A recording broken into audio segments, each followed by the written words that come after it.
Praise the Lord, ladies and gentlemen. Today I have for you not a verse of the night, but rather a overall, kind of a story here, talking about the story of Samson a little bit, where a man that was, I'm going to be honest, he was witty. As if you look at chapter 14, he was strong. As you look throughout Judges 13 through 16, and you can see that he dealt with lust, right? And I would say, I'm going to say it this way too, because it's not just Delilah, but even with his wife. It was very pleasing to the eye, which you can interpret that, seeing the beauty, or even arguably looking at someone, with sexual intent, lustful intent also.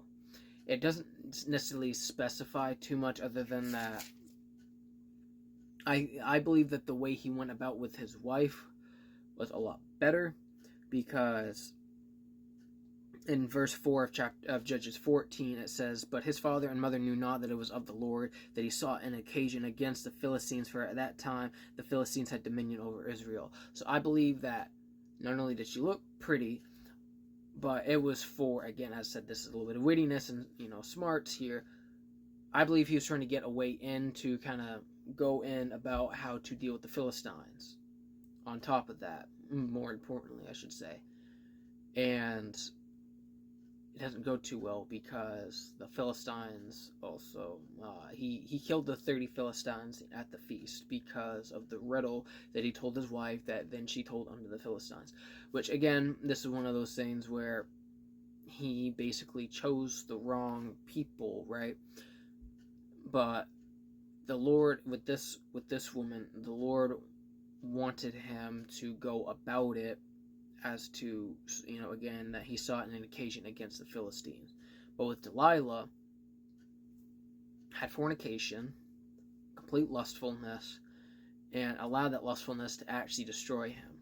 And us as men really need to be careful when that are not wanting the betterment for us, but we also have to be aware of our self-control and, discipline towards sexual gratification of any sort, with our girlfriends and such, right? And when you're in a godly relationship, that is especially having to be careful of that, because the demonic presences that will try to do, such and such, trying to get you to have sex before marriage, right? And so take Samson here as a lesson that we have to do better against what sexual immorality is in and of itself, not just lust, because lust, as a broad definition, is really just, any sort of hungering or desire. But most people tend to, everyone basically puts it towards sex, right, or any sort of sexual gratification or sexual immorality, right? And so Samson is a lesson where we have to be able to have self-control and to be not to be using, not to be following with our eyes, right, but to actually listen to God, right? And that's where he slipped up, is that he was with the wrong person, right? He was doing it for the wrong reasons and had wrong intentions. And so his strength literally went away from him because he told her that it was his hair. And then before he died, he prayed for the Lord to give him strength one more time, and then that's where he took the pillars down. And so before I end this off here, the wittiness and the strength that Samson had was good. And at the beginning, Judges 14 had, good intentions. He was doing the right things that the Lord wanted him to do. As I said, in verse 4, it said that this was of the Lord, that he sought an occasion against the Philistines. That's why I said at the beginning of this that even with what it could have been, where it could have been lust that he was looking with, or just admiring the beauty, there is a difference between the two, but it doesn't really specify. But I would say I would rather go with the other half of admiring the beauty, because it was within the Lord's will.